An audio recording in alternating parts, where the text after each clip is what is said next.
Sedikit dari kalian pasti tidak tahu apa itu perencanaan sumber daya manusia. Maka dari itu, saya White Kimberly Ray Pangke akan menjelaskan apa itu perencanaan SDM. Yang pertama, kalian harus tahu pengertian dari SDM tersebut dan mengapa itu penting.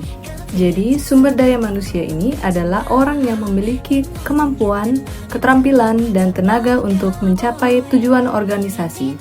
Pentingnya untuk menggerakkan organisasi, menciptakan inovasi, dan menentukan daya saing hingga mendukung pencapaian tujuan. Dikatakan, faktanya SDM ideal membutuhkan keseimbangan IQ untuk kompetisi teknis dan EQ untuk hubungan sosial, dan kepemimpinan agar produktif dan harmonis. Apa sih fungsi dari perencanaan sumber daya manusia ini? Jadi, yang pertama ada menentukan kebutuhan tenaga kerja. Ini untuk memastikan jumlah dan kualitas SDM sesuai dengan kebutuhan organisasi. Yang kedua ada mengatur rekrutmen dan seleksi. Jadi ini untuk merencanakan cara mendapatkan SDM yang tepat pada waktu yang tepat. Next, yang ketiga ada mengoptimalkan penggunaan SDM. Ini untuk menempatkan orang sesuai kemampuan agar produktivitasnya maksimal. Yang keempat ada mengantisipasi perubahan.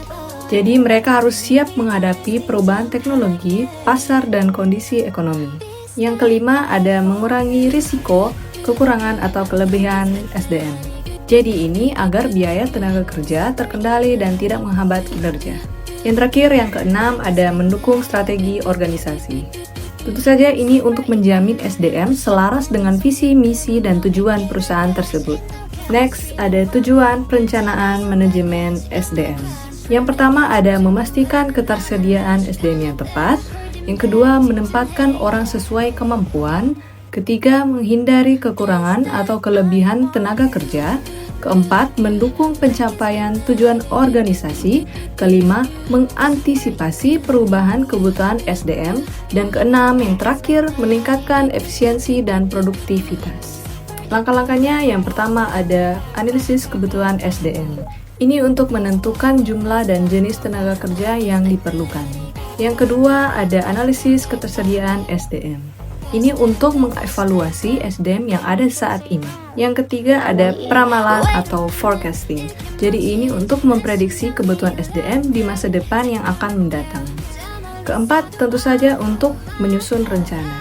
Jadi kalian harus menentukan strategi rekrutmen, pelatihan, dan pengembangan organisasi atau perusahaan tersebut. Yang kelima ada pelaksanaan rencananya. Ini untuk melaksanakan perekrutan, penempatan, dan pelatihan. Dan yang terakhir, yang keenam, seperti biasa, ada evaluasi dan pengendalian. Ini untuk meninjau hasil dan lakukan perbaikan jika diperlukan.